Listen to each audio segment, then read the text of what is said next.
매출 1조 5,273억, 영업이익은 무려 3,655억. 2년 전 5만 원이던 주가는 지금 38만 원으로 올랐고 아모레 퍼시픽까지 제치며 그야말로 역대급 랠리를 이어가고 있는 회사, 바로 K뷰티의 새로운 절대 강자 APR입니다. APR이 창사 이래 처음으로 자신들의 ESG 숫자와 스토리를 담은 보고서를 전격 공개했습니다.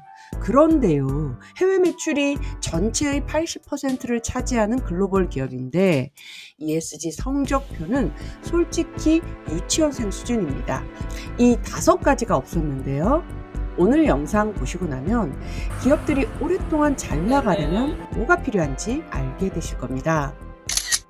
APR이 창업한 시점은 2014년, 11년 신생기업이지만 시가총액과 성장 속도가 전통 화장품 강자인 아모레 퍼시픽과 LG 생활건강을 넘어선 건 정말 시장의 충격이었죠. 소셜미디어를 통해 소비자 트렌드를 빠르게 읽고 바로 제품화하고 전 세계에 판매하는 속도가 강점인데요. 2025년 기준 해외 매출이 1조 2,258억 원으로 전체 매출의 80%입니다. 성장률은 무려 207%. 그런데 커뮤니티 댓글 여론을 보면 참 많이 팽팽합니다. 제품 효과보다는 마케팅으로 컸다라는 반대파와 해외 마케팅도 실력이다라는 찬성파로 갈립니다. 문제는 소비자들이 변덕스럽다는 겁니다. 유행이나 가격, 인플루언서에 따라 빠르게 움직이죠.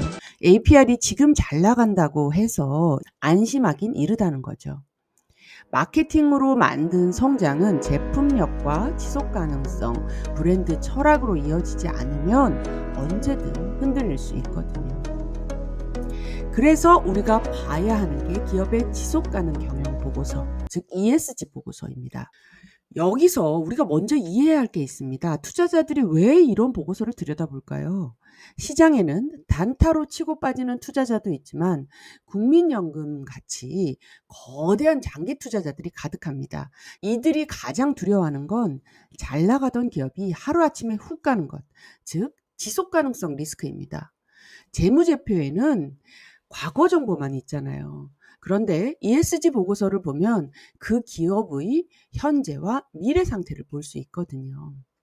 저도 기대감을 갖고 APR의 보고서를 들여다봤습니다. 그런데 크게 5가지 공백이 보이더군요. 첫째, CEO의 메시지에 대표의 얼굴이 없었습니다. 헉! 이게 뭐지? 제가 수천 개의 ESG 보고서를 봤지만 대표 얼굴 사진이 없는 경우는 거의 못 본 것 같아요. ESG 보고서에서 CEO의 메시지와 사진은 내가 우리 회사의 지속 가능성 목표와 성과를 책임지겠다라고 하는 강력한 상징입니다. 그래서 10년치 ESG 보고서 CEO 메시지만 분석하는 논문도 있거든요. 그런데 얼굴 사진도 없는 스쳐가는 이미지 사진? 게다가 APR은 11년 된 신생기업이고 창업자인 김병훈 대표는 말 그대로 회사의 얼굴이나 다름없잖아요. 장기 투자자들 눈에는 조금 진정성이 부족한가 하는 의아한 신호로 읽힐 수 있습니다. 둘째, 중대성 평가의 핵심을 놓쳤습니다. 중대성 평가란 쉽게 말해 우리 회사가 한 방에 훅 가지 않기 위해 가장 시급하게 관리해야 하는 리스크가 무엇인가를 찾아내는 과정입니다. APR 보고서는 5개 이슈를 뽑았는데요. 무려 4개가 소셜 이슈입니다. 글로벌 인재 확보, 포용적 조직 문화, 인재 전문성 이런 겁니다. 지속 가능한 제품 포장 같은 환경 이슈는 1개였는데요. 보고서를 보면 성장에 치중하느라 국내 임직원 이직률이 무려 45.3%에 달하는 데이터가 나오거든요. 그러니까 인재 확보가 조직 내부적으로 중요한 이슈는 맞을 겁니다. 그런데 글로벌 표준인 SASB 가이드라인에 보면 화장품 같은 소비재 기업은 반드시 에너지 관리, 수자원 관리, 포장재 이슈, 제품 안전, 공급망의 환경 영향을 핵심 리스크로 관리하라고 못 박아놨거든요. 그래서 글로벌 투자자들이 봤을 때 이게 핵심 리스크를 제대로 파악했나 하는 의문을 가질 수가 있다라는 거죠. 여러분, 기업이 환경 규제와 같은 외부 리스크를 가볍게 보면 어떻게 되는지 아세요?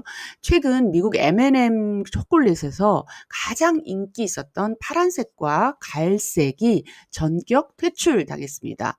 미국 정부가 건강을 이유로 인공 합성 색소를 못 쓰게 하니까 천연 파란색 원료를 구해야 하잖아요. 그런데 그 천연 원료가 너무 비싸고 공장 기계 배관을 자꾸 막히게 하니까 결국 실패하고 생산을 접은 겁니다. 어떤가요? 해외 매출이 80%인 APR이 중대성 평가에서 환경과 포장재 이슈를 뒤로하고 인재관리 이야기만 썼다라는 건 해외 투자자들 눈에는 조금 미숙해 보일 수 있다라는 거죠. 셋째, 온실가스 배출량이 없습니다. 이걸 보고 깜짝 놀랐는데요. 비유를 하자면 시험을 쳤는데 필수 과목인 국어 답안지를 안 낸 꼴이에요.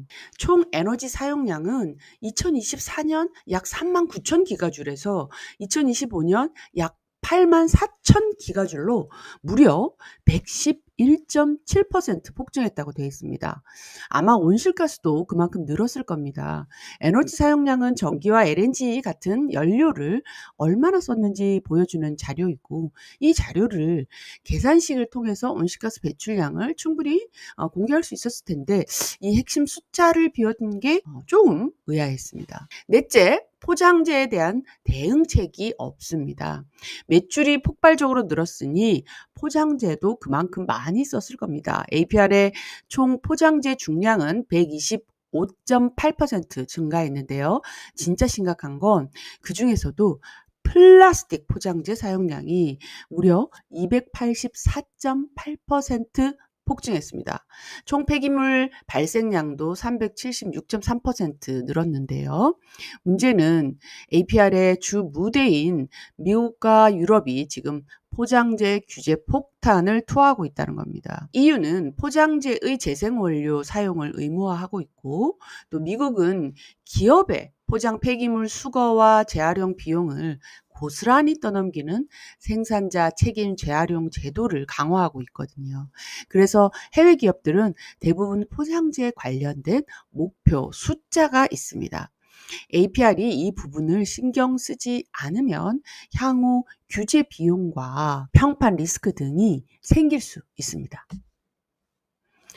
다섯째, 브랜드와 연결된 철학적 목표가 보이지 않았습니다. 과거 유명 화장품 브랜드의 지속가능 경영 담당 임원이 저한테 이런 말을 했습니다. 해외 지사에서 한국 본사인 우리한테 불만을 터뜨린다. 우리가 글로벌 시장에서 로레알과 경쟁하려면 우리만의 확고한 지속가능성 철학이 있어야 되고, 그것이 브랜드 스토리와 실제 제품까지 연결되어야 된다. 특히 기후변화에 민감한 글로벌 MZ 소비자들은 단순히 효과만 좋은 화장품을 넘어서 내 가치관에 맞는 브랜드를 소비하기 때문입니다.